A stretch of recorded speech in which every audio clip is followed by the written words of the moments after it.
Did you forget what today is? It's your sister-in-law's wedding! Hurry up and get over here!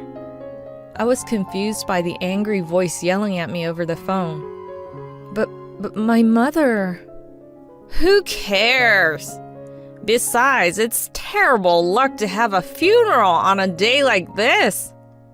My mother-in-law, Crystal, didn't even listen to the rest of what I had to say and expressed her anger towards my mother, who had recently passed away after a long illness. With the encouragement of my father, who seemed to have overheard the phone call, I ended up rushing to the wedding venue in tears. As a result, Crystal lost everything. I am Mandy, a 25-year-old office worker, and I've been married to my husband Jackson for 3 years. We live close to my in-laws, where Crystal and her daughter Amelia live together. My father-in-law Mike works away from home, so Amelia moved in to look after her mother. Although I get along well with Amelia, it seems that Crystal has not really liked me since before I got married, and we don't have a very good relationship. My mother had been in and out of the hospital with a long-term illness, and Crystal has been quite disapproving of this. You're not thinking about using Jackson's salary to pay for your mother's hospital bills, are you? She once asked me, casting a suspicious gaze. My mother was 55 years old, and my father was still very much active, so I explained multiple times that there were no financial concerns. However, she dismissed me with a snort, saying, "But you never know what might happen to your father, do you?" Since getting married, Crystal's attitude towards me has only gotten worse, and I've tried to endure all sorts of harassment and snide remarks. I've talked to Jackson about it several times, but he said, "I don't want to get involved in women's fights, so handle it yourselves." I couldn't show a strong attitude towards my mother-in-law because I was afraid that if I ended up divorcing Jackson, it would cause my mother unnecessary stress. The only person on my side in this situation was my sister-in-law, Amelia. She would stand up to Crystal's sarcastic remarks, saying, "Stop it! That's bride bullying! It's embarrassing!" She would also tell me, "If my mom does anything to you, just let me know and I'll talk to her. Jackson should be the one to do something about it, but since he's a bit of a conflict avoider and a coward, he probably won't do anything." While I was grateful for her support, I felt awkward complaining about Crystal to her actual daughter, so I continued to endure the harassment. Crystal's harassment started from the beginning of our marriage. At first, she would bring expired food to our house under the guise of sharing and say, "As the wife, it's your responsibility to take care of this. Just make sure not to let my son eat it." She would also make unannounced visits on my days off, nitpick our house cleaning, and point out any shortcomings in a nagging manner. However, her harassment escalated over time. She started ordering things online addressed to me, having them delivered to our home cash on delivery, and forcing me to pay the fees. She never reimbursed me and instead accused me of demanding money from her, saying, "It's just a little bit of money. You should pay for it. You really are a miserly person." By the way, the reason she had the packages addressed to me was apparently because the intercom at her house was broken. To be honest, it would be cheaper to pay for the intercom repair than the cash on delivery fee, so I've asked her several times. "I'll pay for the intercom repair, so please stop having packages delivered to our house." But she refused, saying, "I leave that kind of thing up to Mike, so don't do anything on your own." I talked to Jackson about this, but he brushed it off, saying, "The items she orders aren't that expensive, are they? We'll inherit her estate in the future, so just bear with it and pay for now." However, since I was paying for my own allowance, I asked him to increase our living expenses to cover the cost. He reluctantly agreed, making a sour face and saying, "How greedy can you be?" Crystal's attacks didn't stop there. Every time we saw each other, she would sigh and say, "Still no kids? You need to have an heir at some point, or else there's no point in having a daughter-in-law. My mother would regularly check in and ask, "How's married life?" But I didn't want to worry her, so I couldn't bring myself to share my problems, saying, "My husband and his family are all wonderful people, and I'm happy." I felt my frustrations building up with no outlet, and I could feel myself being pushed to the edge mentally. Feeling that I had reached my limit, I decided to take all the cash-on-delivery receipts to my in-laws' house to ask for reimbursement. When I arrived at their house, fortunately, Amelia greeted me and seemed surprised by my visit, asking, "What's going on?"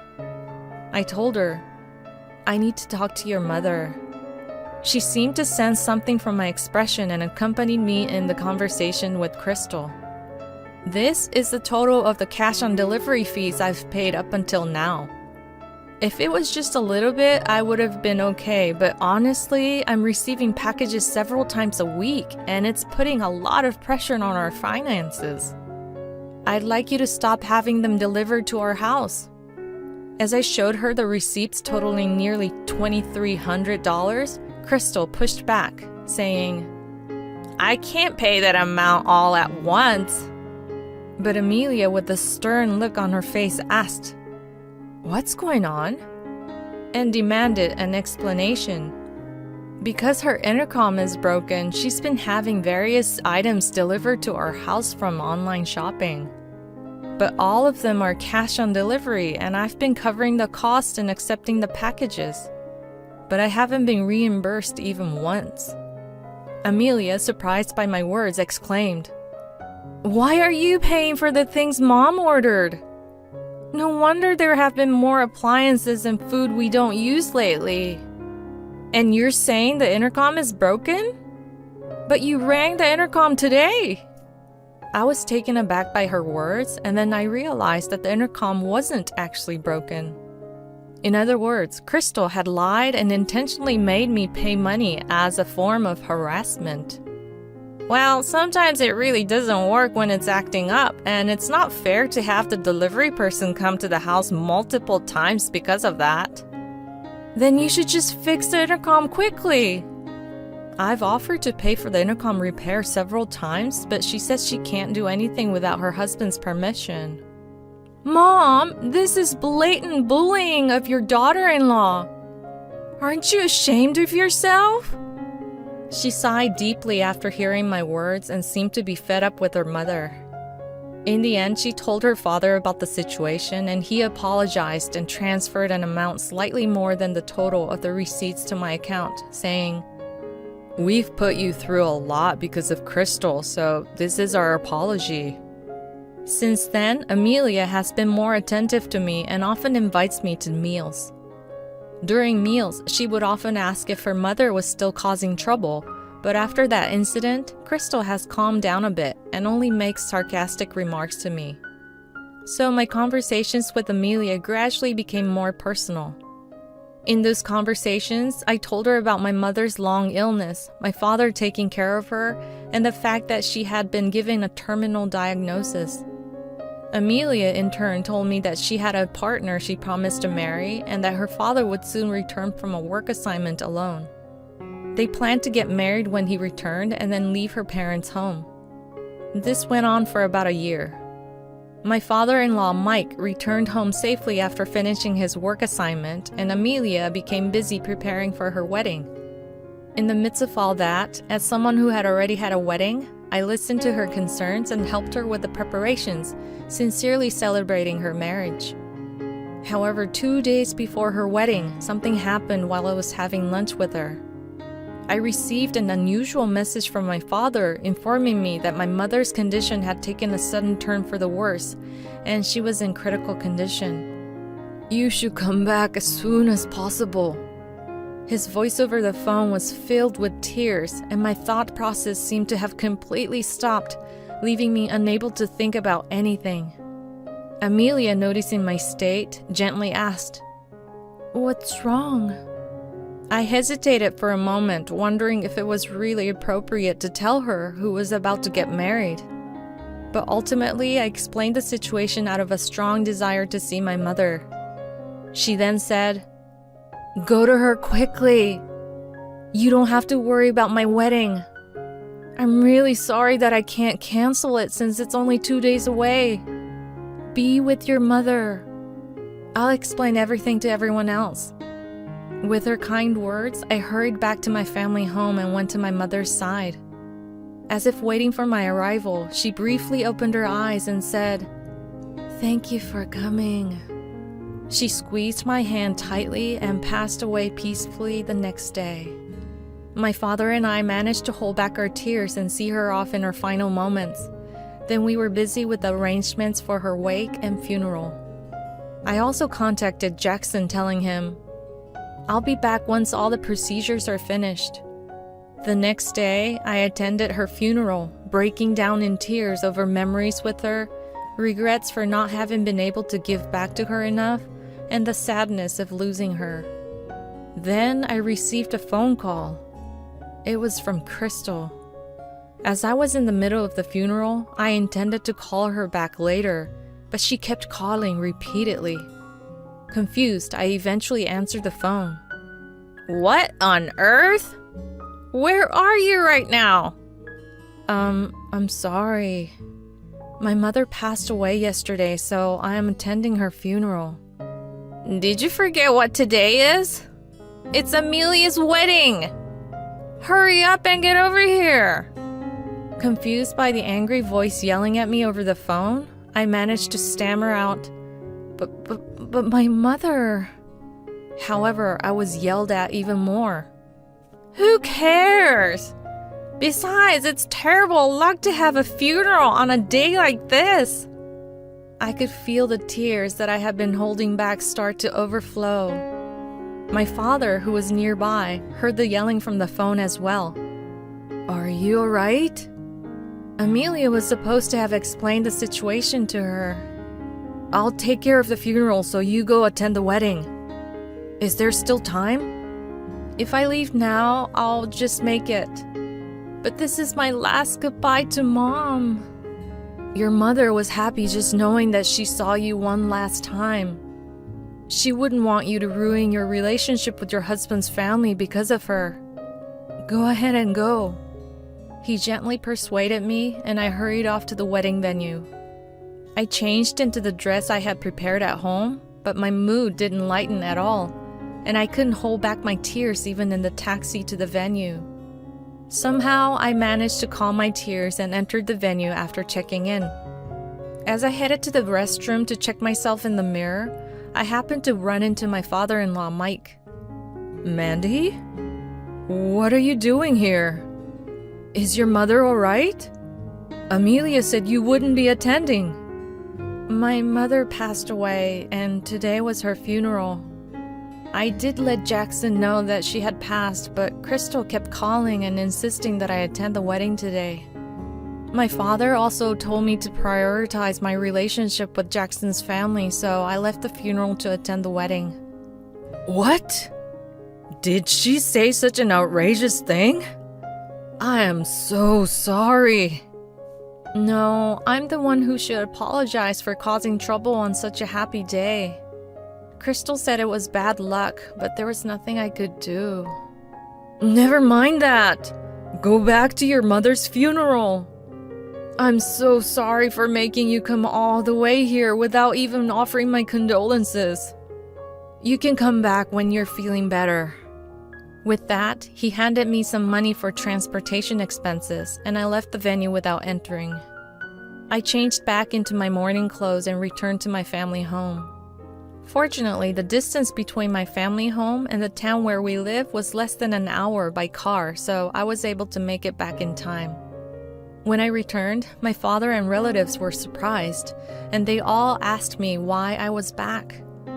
As I apologized and explained in detail, some of my relatives took my side, expressing their anger at my mother-in-law, which somehow made me feel a little relieved. A few days later, when I was spending time at my family home, sorting through my mother's belongings and discussing my father's future living arrangements, I received another call from Crystal. "Hey, What did you tell my husband?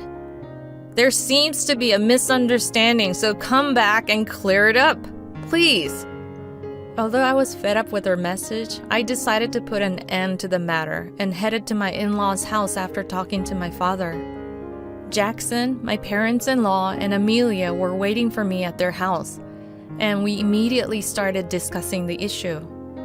Is it true that you left your mother's funeral and came to the wedding because of what my mother told you? That's just a misunderstanding, right? No, it's true. She told me to go to the venue. She also said that my mother's passing was bad luck and I can't take her words anymore. As I ignored Crystal and responded to Amelia, Mike asked me, "What's going on?" I showed him recordings of her previous insults, a list and photos of the spoiled food she had forced on me, and said, "I've been constantly given rotten food and told to deal with it because I'm the wife." I was also told that not giving birth to an heir meant I was failing as a wife. Even if the food was about to spoil, it was still edible. But you always told me never to let Jackson eat it, right? Also, as Amelia and Mike already know, I was not reimbursed for cash-on-delivery items, and when I talked to Jackson about it, he told me there was nothing he or I can do because we would receive an inheritance eventually.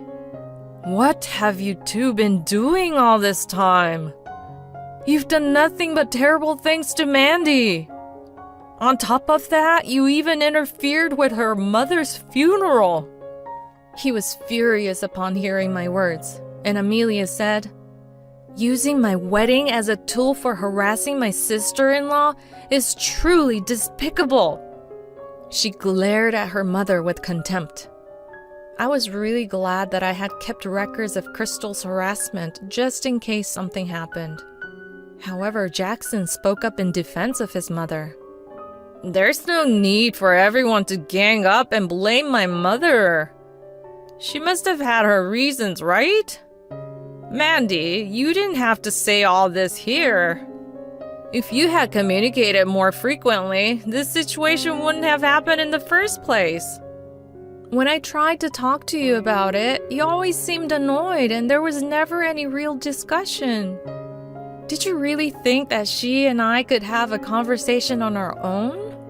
"Well, that's because you always bring up those issues when I'm tired after work. There's no such thing as timing when it comes to family matters." Mike raised his voice in anger again.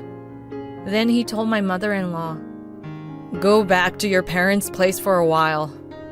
Since you've caused Mandy mental distress, you should pay her some compensation. Earn that money yourself. Mandy, how much would it take for you to forgive my wife?" No, it's not about the money." "No, if you don't decide, my father and I will." In the end, Mike and Amelia ordered Crystal to pay me $10,000 and decided that she would stay at her parents' place until she paid off the amount and not return to her house. I received an apology from Amelia and Mike, and I thought the matter was settled. But when I got home, Jackson said, "Mom has to go through a lot because you said too much." So I decided to get a divorce. I requested a divorce on the grounds of marital breakdown due to my husband's refusal to do anything about the harassment I received, and we successfully divorced. Crystal, who had been a housewife for a long time, started working part-time at a supermarket near her family home to pay the compensation. As for Jackson, he was disowned by his father, who told him, "Don't think you'll inherit anything."